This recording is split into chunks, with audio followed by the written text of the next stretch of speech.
What's going on, guys? This is VinylicPuma. It's been a while since I made a Reborn video, but today I figured I could go over all 14 of the recently added guns and weapons for the Reborn Mod Pack's 1.4 patch. Now before we start, and in order to appear in this video, the weapon or gun in question has to be a totally new replacement for the 1.4 version of this mod. Replacements or modifications to previous replacers don't count, so the chroma becoming rainbow rarity in 1.4 isn't going to count, while a gun that replaces the dog shotgun will. Also, I should probably mention that many of these rankings are going to be subjective. However, I will be basing my rankings on objective observations and experiences I've had with each of these weapons. As always, feel free to let me know what you think of some of the weapons in the comments section below, and in case you're coming across this video in the future, this video is up to date with version 1.4.0.2. So definitely be sure to smash like on this video if you have a newer, older, or the current version.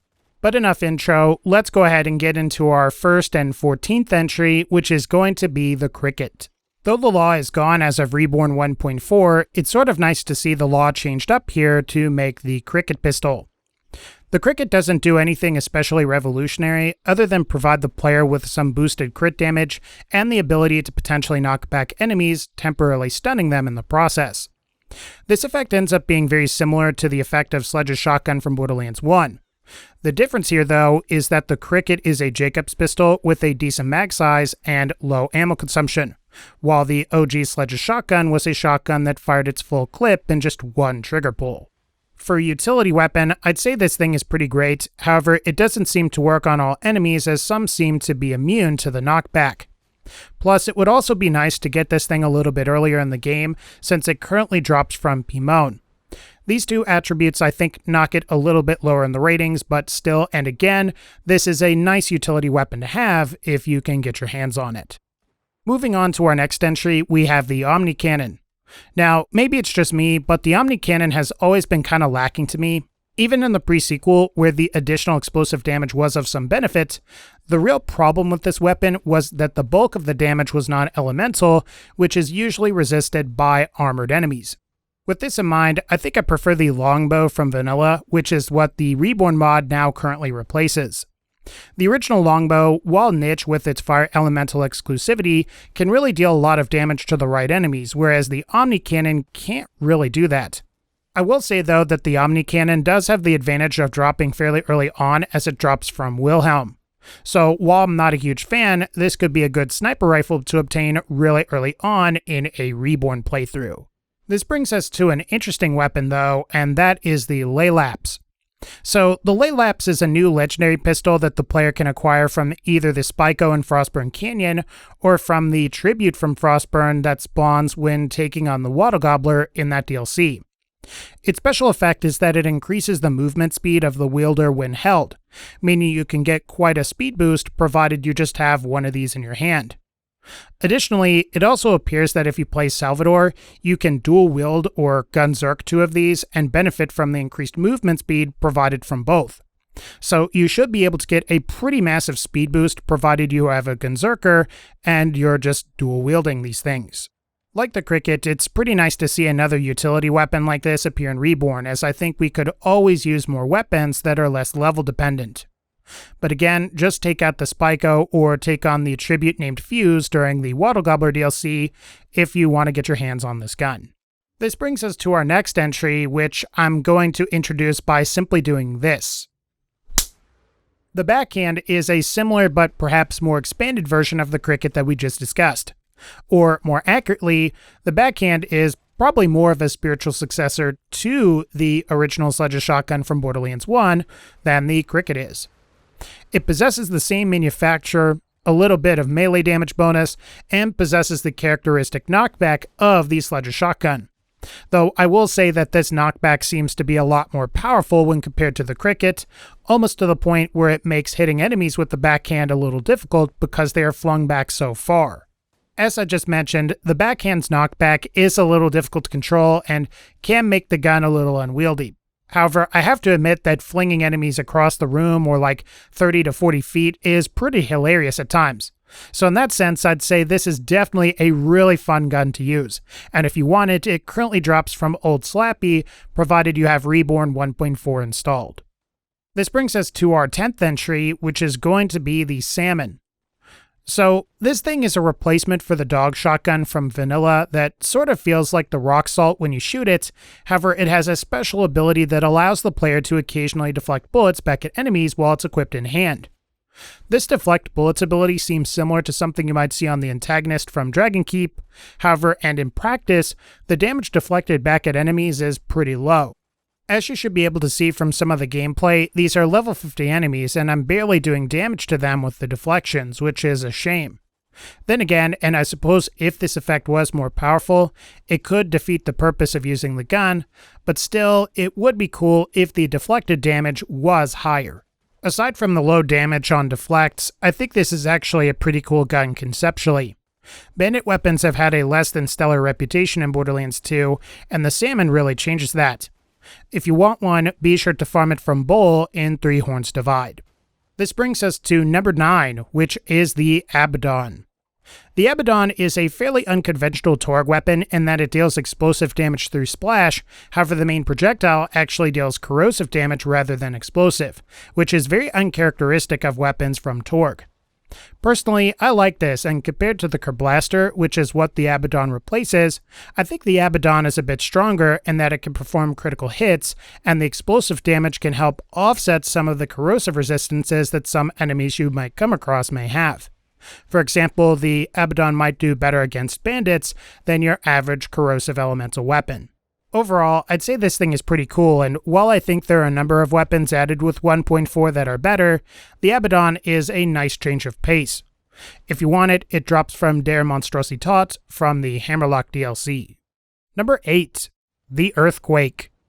Compared to the Omni cannon, which was also added with Reborn 1.4, I think the Earthquake is just better. After all, it's a more pure explosive sniper rifle in that it's actually possessing and dealing 100% of its damage through the explosive element. Personally, I think this is better since explosive damage is really only resisted by shields, and given that the explosive damage relic can improve your damage multiplicatively, you may find you can get better damage out of the Earthquake when compared to the Omni cannon in most situations. This said, I do think the Earthquake leaves something to be desired. My main issue is that the Earthquake replaces the Cher Ami, which was the only Moxie sniper in Borderlands 2.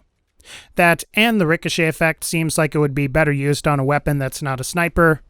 Maybe a doubling or staggering effect would be better on something like this, and maybe that will change in future versions.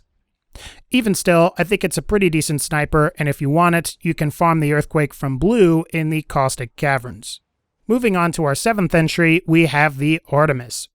So, I sort of have a love-hate relationship with this thing. On the one hand, it's actually kind of cool in that it's a dual fire/corrosive weapon, and it's always nice to see dual elementals. At the same time, we got the Artemis by losing the Lead Storm, which was such a good assault rifle from the vanilla or unmodded version of the game. I guess the upside is the Artemis doesn't have a spinny gun barrel, but I do kind of feel a little conflicted here since the Lead Storm was such a good weapon from vanilla. After all, unlisted/additional projectiles are really useful, and it seems like they could work really well on a dual elemental weapon like this one. Still, I think you'll find this is a pretty decent Seraph for Reborn, and if you want it, it can drop from both the Hammerlock DLC raid bosses, which are Verastus and Exiguous, and apparently it can also be acquired from the Seraph vendor. Still though, if you want this thing, those are the locations. Number 6. The Gub. To absolutely no one's surprise, the Gub now returns in Reborn as the Gub with 3 U's as opposed to 1. The original was known for its massive magazine, boosted damage, and always corrosive element. The Reborn Gub, on the other hand, is known for similar things. However, there's a twist in that it now possesses a 3x projectile multiplier and can now come in any element.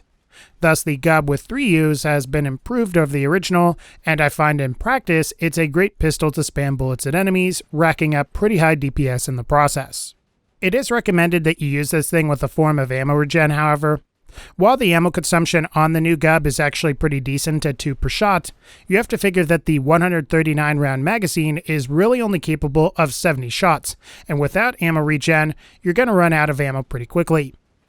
Otherwise though, I think you'll find the new revamped Gub is actually pretty powerful, and if you want it, it drops from Flinter in the Bloodshot Stronghold. Just make sure to complete the Splinter Group side quest first. This brings us to our last 5 entries here, and starting with our 5th one, we have the Javelin. The Javelin may remind you somewhat of a burst fire launcher from Borderlands 1, however with a twist.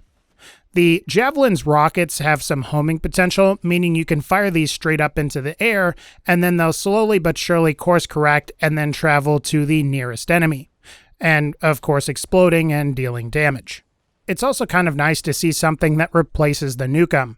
While that was a pretty decent rocket launcher in the base game, it was also pretty similar to the Tunguska, and getting something that's more unique like the Javelin through the Reborn mod is always a great thing.